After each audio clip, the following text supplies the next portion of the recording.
Quero saudar os irmãos com a gloriosa paz do Senhor Jesus, amém.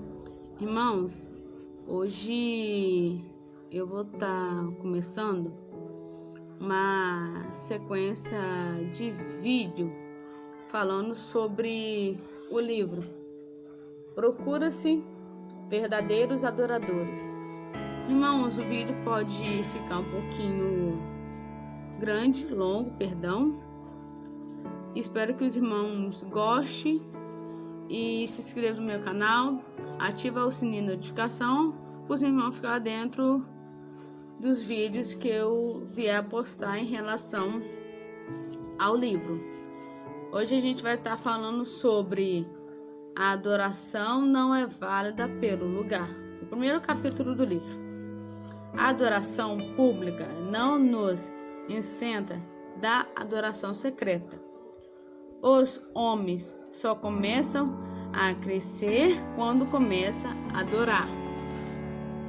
Para que venhamos a entender o que realmente é adoração, é preciso antes entender o que não é adoração.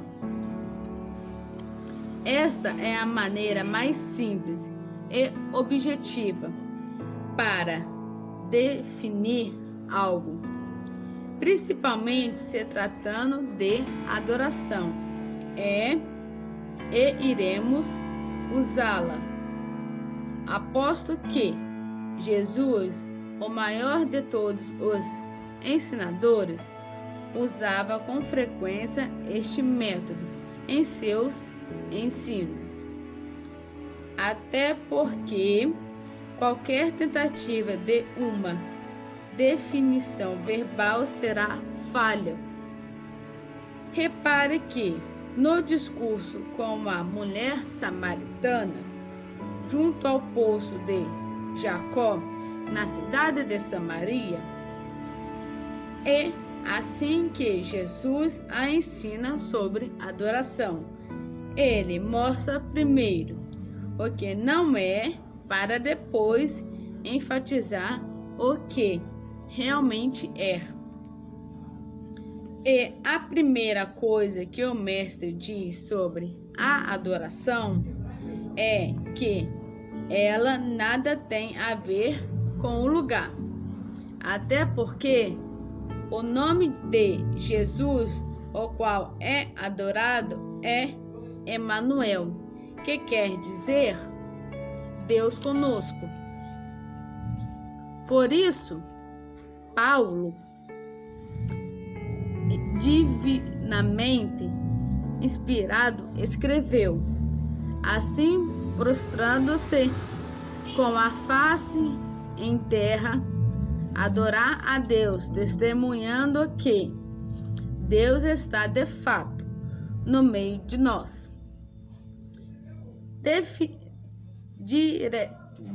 Diferentemente, do que pensava aquela pobre mulher. O lugar é apenas onde está nosso corpo físico. Ele não pode reter ou canalizar a nossa adoração. O lugar não faz com que nossa adoração chegue como cheiro suave às narinas de Deus. Ele não faz com que a adoração chegue até o trono de Deus. O lugar pouco importa. O lugar não tem valor, mas o adorador, sim. Ele é quem faz a diferença.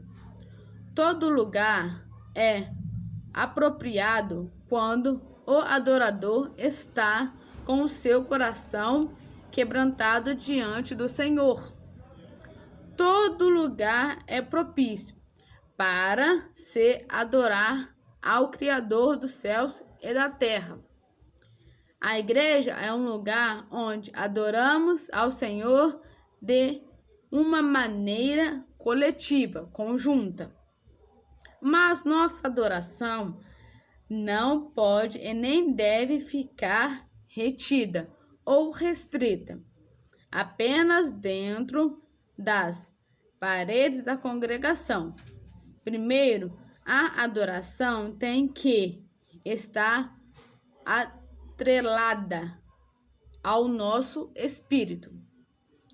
Todo ser humano é formado por espírito, alma e corpo, onde espírito é um canal exclusivo de adoração e comunhão com Deus, e a alma é onde está a personalidade de cada indivíduo, formada por intelecto, sentimento e vontade. Já o corpo é um invólucro do espírito e alma. Assim como nosso espírito, entramos em sintonia com ele. Como a nossa alma, reconhecemos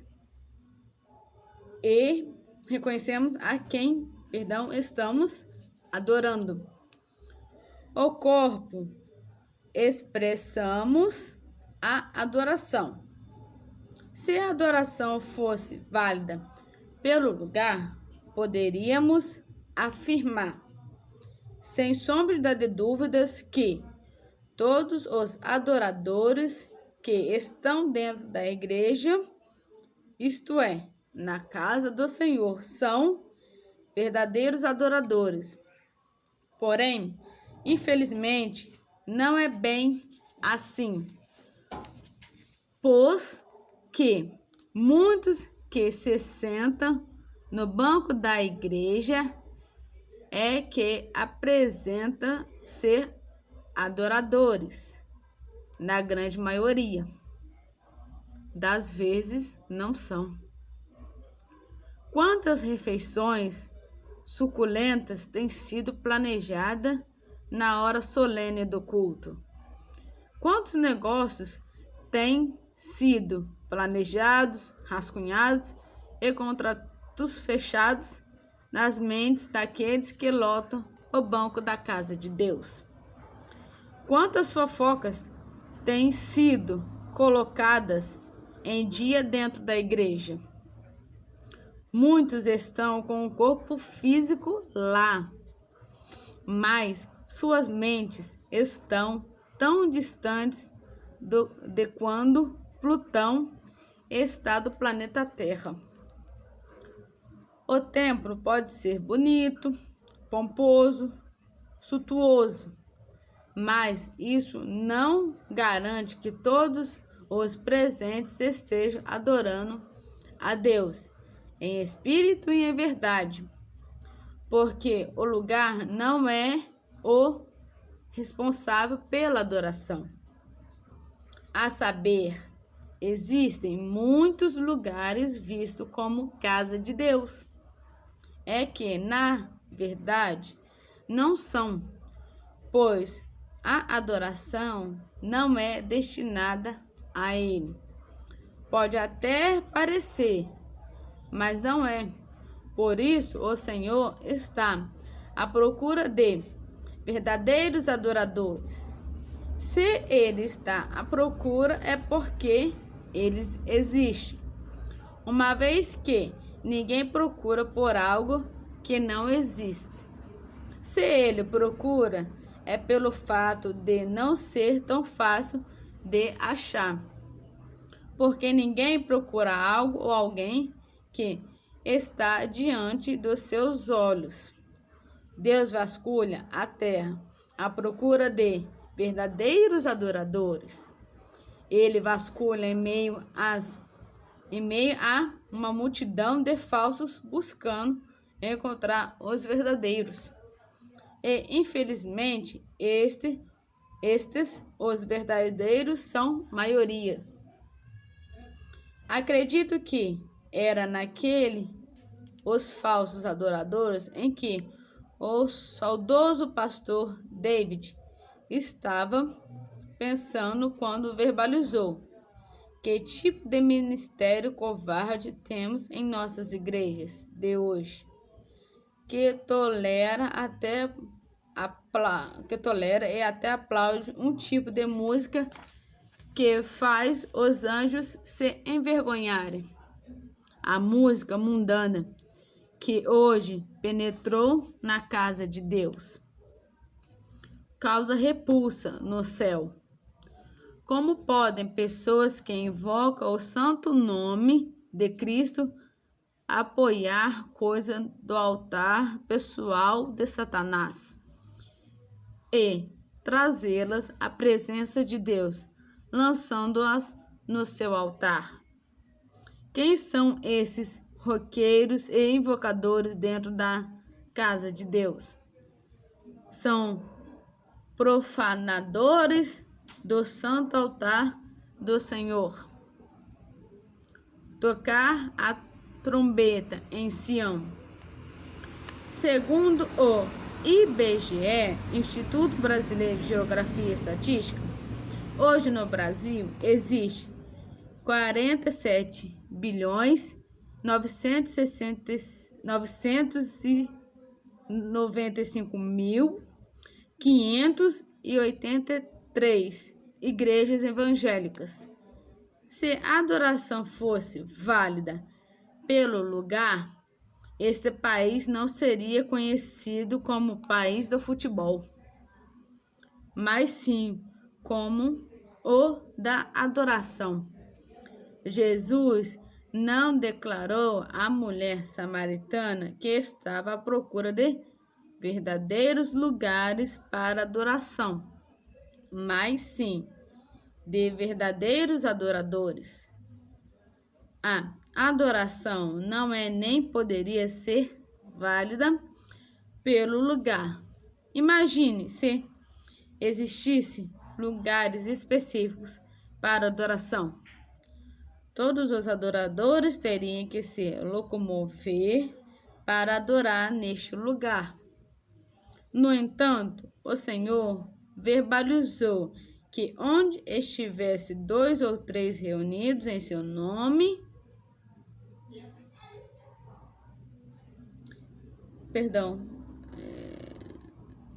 em seu nome, em adoração, no meio deles, ele se faria presente.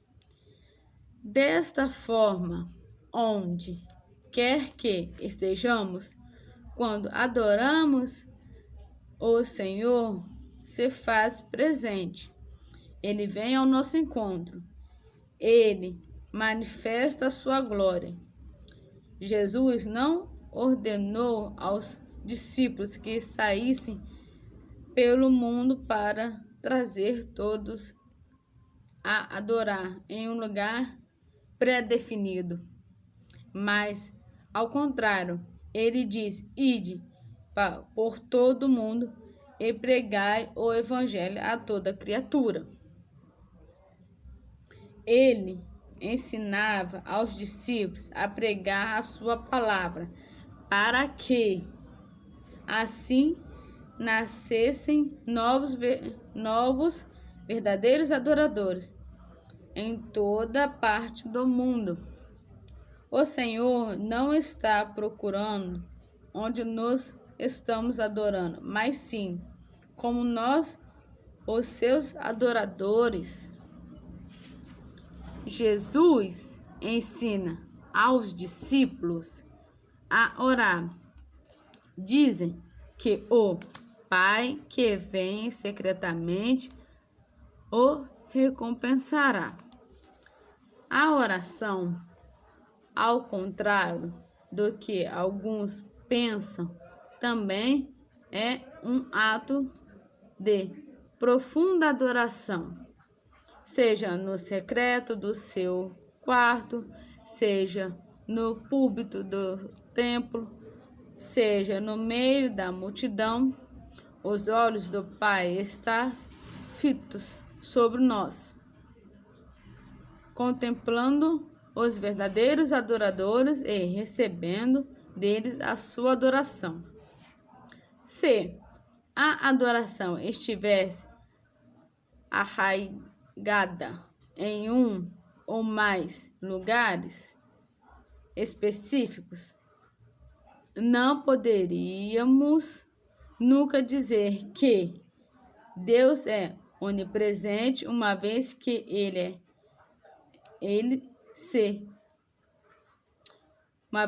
se ele pré-definisse lugares para ser adorado. Seria o mesmo que atestar a sua incapacidade de receber a adoração dos santos da terra. O salmista verbaliza acerca da onipresença do Senhor em receber a sua adoração.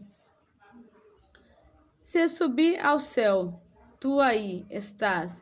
Se fizer no sual a minha cama, eis que ali tu estás também.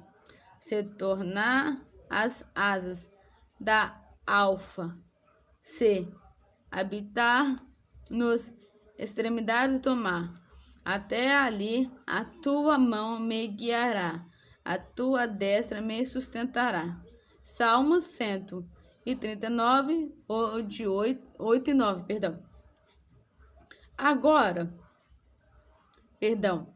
Agar sabia que o Senhor via e contemplava tudo, por isso ela chamava a Deus de o Deus da vista. Onde quer que esteja o nosso corpo, nosso espírito e alma deverão estar em sintonia com Ele, em profunda adoração. Deus não habita em templos feitos por mãos de homens. Atos 17, verso 24. De acordo com João 4, verso 23 e 24, não é o lugar que faz a diferença na adoração, mas com condição espiritual e racional do cristão. Segundo a palavra de Deus, verbalizada pelo autor Lucas 18, verso 10 a 13, não são as muitas palavras que tocam o coração de Deus, mas uma verdadeira humilhação, um verdadeiro quebrantamento. Irmãos, esse foi o primeiro capítulo do livro Procura-se Verdadeiros Adoradores. Espero que os irmãos fiquem com estas palavras guardadas no seu coração e que nós venhamos ser verdadeiros adoradores, nos examinar como que a gente está dentro da igreja, como que a gente está sendo, se a gente está conectado realmente com Deus ou está fazendo o que não agrada a Deus, fazendo fofoca, fechando negócios, planejando comida. A casa de Deus é para você estar em conexão com Deus, não para colocar fofoca em dia. Deus não se agrada disso. Espero que os irmãos fiquem com este capítulo guardado no seu coração. A paz do Senhor Jesus. Fique com Deus.